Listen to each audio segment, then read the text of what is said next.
Bonjour à tous, minasan ohayo gozaimasu, hello everybody, c'est Pierre-Marie, et donc je vous souhaite la bienvenue dans un nouvel épisode de mon podcast Niveau débutant. J'irai dormir chez vous. Quand je dis j'irai dormir chez vous, je ne parle pas de moi, je ne parle pas de vous non plus. Non, je parle d'une émission de télévision qui date des années 2000. Elle passait à la télévision, je crois, entre 2005 à peu près et 2010. J'aimais beaucoup cette émission. C'était une émission de voyage un peu particulière. Le principe, c'est que le reporter, le journaliste, qui s'appelle Antoine de Maximi, partait tout seul dans un pays étranger, à la rencontre des habitants de ce pays. Son objectif, c'était simplement de parler avec les gens de ce pays et, si possible, de se faire inviter chez eux à manger et, encore mieux, de se faire inviter chez eux à dormir, à passer la nuit. Alors, c'est pas facile, évidemment, parce que on se dit, naturellement, bon, j'ai pas forcément envie d'inviter un inconnu à passer la nuit chez moi. Mais dans cette émission, ça a très bien marché. Dans tous les pays où il est allé, Antoine de Maximi a réussi à coucher chez l'habitant. Pourquoi ça a bien marché? À mon avis, il y a deux raisons principales. La première, c'est que il a une bonne bouille, comme on dit en français. Il a une bonne bouille, il a une bonne tête, il a toujours le sourire et il a vraiment le contact facile avec les gens.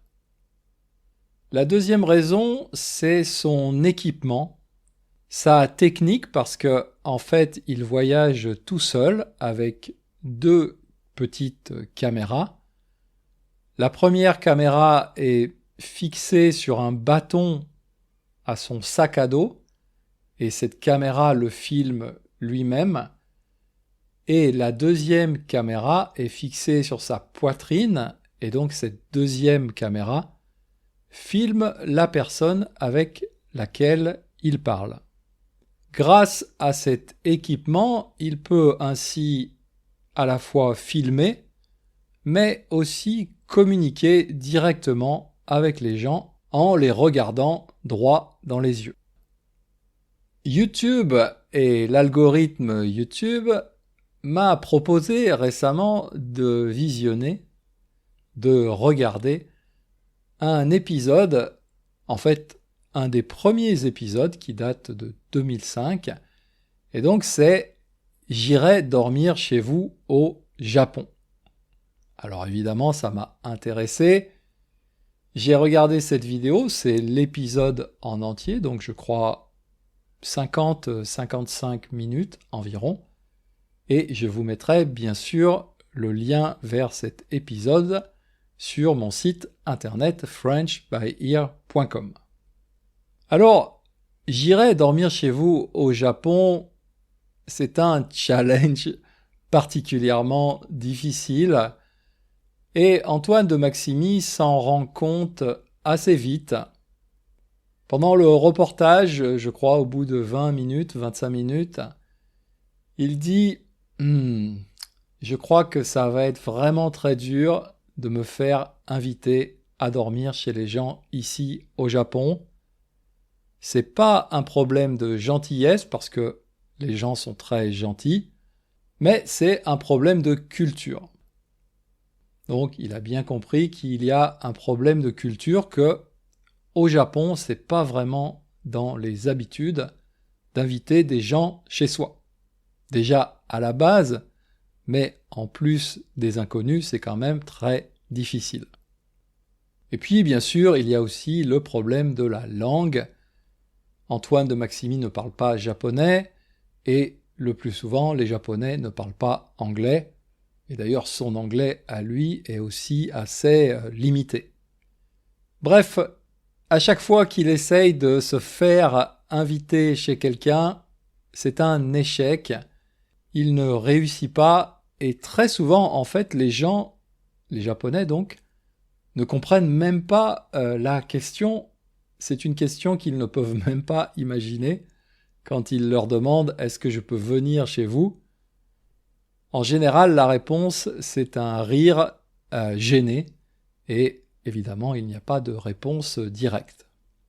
Un des échecs les plus rigolos, les plus marrants dans cette vidéo, à un moment donné, il est dans un magasin de photos, dans une petite ville, et il parle avec le patron du magasin de photos, et il lui demande « Est-ce que je peux venir manger chez vous ce soir ?» Alors au début, le patron du magasin ne sait pas trop quoi dire.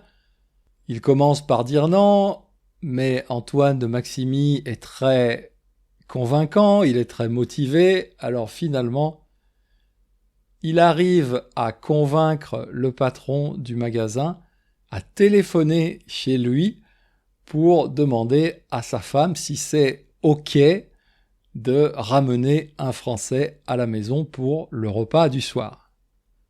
Bon, évidemment, c'est un échec aussi. Le patron du magasin raccroche le téléphone et dit en résumé à Antoine de Maximi « Ah non, je suis désolé, ma femme est occupée, c'est difficile. » Bref, là aussi, encore un échec. Mais finalement, il va quand même arriver pendant ce voyage à coucher 2 fois chez des Japonais. D'abord chez un homme à Tokyo, un homme qui vit seul. Il est veuf, ça veut dire que sa femme est morte, est décédée. Donc il arrive à se faire inviter chez cet homme japonais qui parle un peu français. Et ensuite, la deuxième réussite, c'est quand il est dans une petite ville de province, dans une grande maison de famille, il y a un couple assez âgé qui décide d'abord de l'inviter à manger, et puis bien sûr, ils boivent un peu de saké, etc. Et à la fin du repas, Antoine de Maximi sort son sac de couchage de son sac à dos. Le sac de couchage, c'est un sac pour dormir, bien sûr, sleeping bag. Il sort son sac de couchage et il demande s'il peut coucher à la maison. La réponse est oui, et bien sûr, la femme de ce couple lui prépare un vrai lit japonais avec futon, des draps, etc. Et il n'utilise même pas son sac de couchage.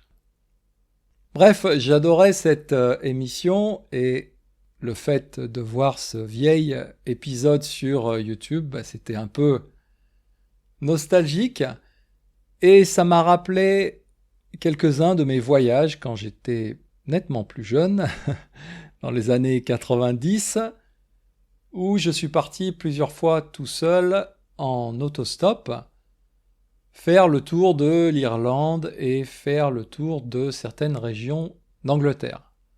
Alors j'avais ma tante avec moi, je n'avais pas prévu de coucher chez les gens, mais plus d'une fois des habitants, des Irlandais ou des Anglais, m'ont invité à coucher chez eux parce que dans la voiture, dans le trajet en voiture, on discutait ensemble, peut-être ils me trouvaient sympa, ils m'invitaient à dormir chez eux, j'ai pratiquement toujours accepté, j'ai jamais eu de problème et à chaque fois ça s'est vraiment très bien passé. Bref, c'est une façon de voyager que j'aime beaucoup, que j'aimais beaucoup à l'époque, et c'est pour ça aussi que cette émission d'Antoine de Maximi me plaisait beaucoup et me plaît toujours beaucoup.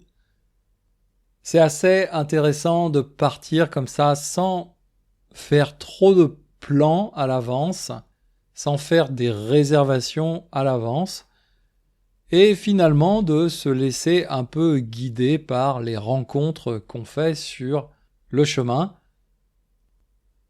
Maintenant, je suis marié, ce genre de voyage est un peu plus difficile, et puis je vieillis aussi, donc le confort prend une place plus importante dans ma liste des priorités. Donc je sais pas, je suis pas sûr que je sois prêt à refaire ce type de voyage quand même. Ah, peut-être un jour. Bref, voilà, c'est tout pour aujourd'hui. Je vous mets donc ce lien vers cette émission sur mon site internet et je vous dis à bientôt. Mata Chikai.